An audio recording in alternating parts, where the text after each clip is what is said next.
Hi staff, Ann Yurok here, and I'm here to present to you today the following information about cyberbullying. So what is cyberbullying, you ask? It's the repeated use of technology to harass, humiliate, or even threaten. So where can cyberbullying take place? So it can take place on usually an electronic device of some sort, such as a phone, computer, or even a tablet. And it can come across on many different platforms of communication, such as social media, text, or even chats.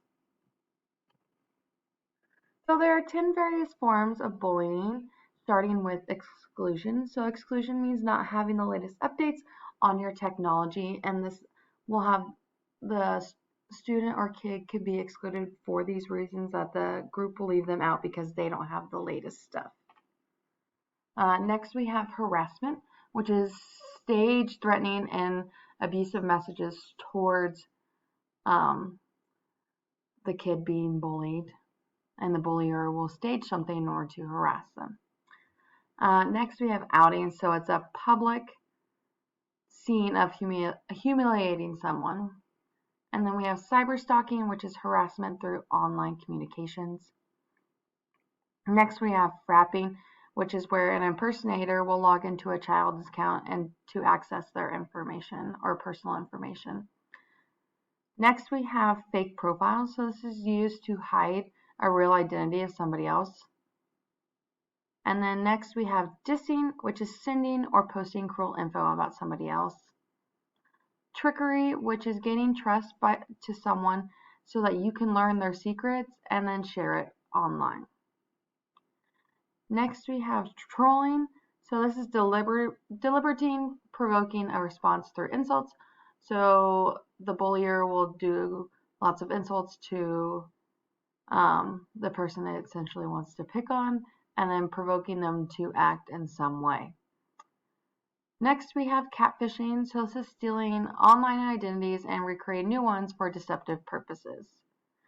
I think this is one that I think a lot of kids see. I mean, they even make t-shirt or TV shows about it anymore. So some facts about cyberbullying. The most common one that kids get is mean comments of some sort. 35% of students shared that a screenshot of someone's status or photo in order to laugh at them. 61% of teens who report bullying say it was because of their appearance in some way. 41% of U.S. adults who use the internet have personally experienced cyberbullying in some way. 77% of online harassment victims are from Facebook. They can also be from Instagram, and which I think is one that's getting up there higher anymore, because it's literally, a social media app that you post pictures and where people can comment and like pretty frequently. Next, we have 7 in 10 young people experience cyberbullying before they hit the age of 18, which I feel like is an increasing number due to our advances in technology. And then lastly, increasing over time, cyberbullying mounted from occurrence from daily to never, with never as a decrease in schools.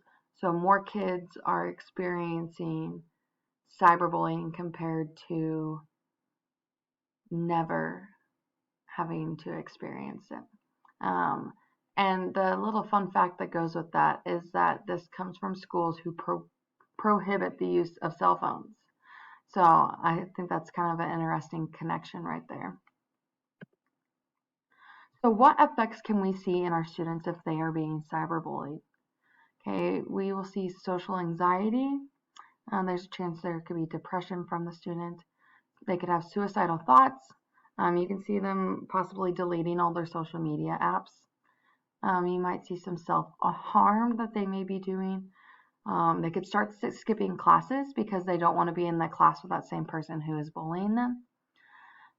They may start taking up eating disorders, which that could be in them not eating at all, or puking up what they're eating. It could lead to drugs and alcohol usage. making them feel that they are powerless, lowering their self-esteem, and there could be loss of sleep. So what are our current policies here?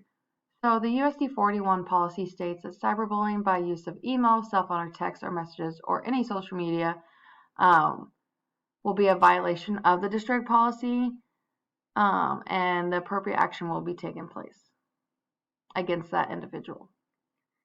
So I think that there are some updates that we could possibly do to our policy. So some of these could be specific definitions of harassment or intimidation, consequences, like graduated consequences for like multiple offenses, and then reporting procedures. So how do we as adults report cyberbullying? And then what our investigation procedures will be, and then putting some type of dialogue or language in there talking about how people's off-campus, when they're out of school behavior can disrupt their learning environment of their peers. And then how are we going to prevent future cyberbullying happening within our school and district? And lastly, here are my references. Welcome, students of Hope. Today we're going to be presenting to you about cyberbullying. So what is cyberbullying, you ask? So it's the repeated use of technology to harass, humiliate, threaten, or even using demeaning language towards somebody else. So this can occur on technology for digital communication. So I think the highest occurrence is on phones, computers, which computers I think tie in with gaming consoles, and then we have tablets, and then last are the social media platforms that they use on those technology devices. I put some of the bigger apps on here, which would be like Facebook, Twitter, YouTube, Instagram, TikTok, and Snapchat, that all can be used in a cyberbullying way. So what are some cyberbullying occurrences that could happen to you, or you may experience or see it experienced through your peers or happening to somebody else? So usually cyberbullying occurs due to appearance. Some things might be posting rumors or gossip about somebody else, sending screenshots of someone else's status or photo to laugh at in a group chat, trolling by someone on an online game. It could be liked or shared something online to openly mock somebody else. Doing something subtly to annoy somebody they didn't like online. And then sending nasty messages either privately or publicly to somebody else. And then creating fake profiles in order to get back at somebody. So what can you do as students to stand up against cyberbullying? What you can do is report it to your school, collect some evidence, report to a site, app, or even a game, talk to a trusted adult, demonstrate care towards someone who is being cyberbullied if you know who it is, show that empathy towards them, work together with the adults in order to help figure out who is being cyberbullied, who is the bullier, so that consequences can be appointed to that person. Tell them to stop so that they know that they just can't walk all over you and that you essentially mean business.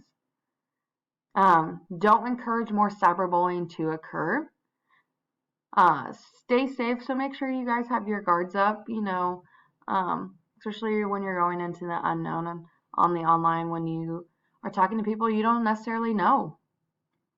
You don't want to be giving out your private information to them, so they know where you live. It could be someone pretending that they're 13 years old, but they're actually 45, and they could get all that private information and essentially take advantage of you. And then lastly, don't give up. If you're being cyberbullied, never give up on trying to, make sure they get the consequences for, and then that you don't give up on yourself. So in the end, we need to stop cyberbullying.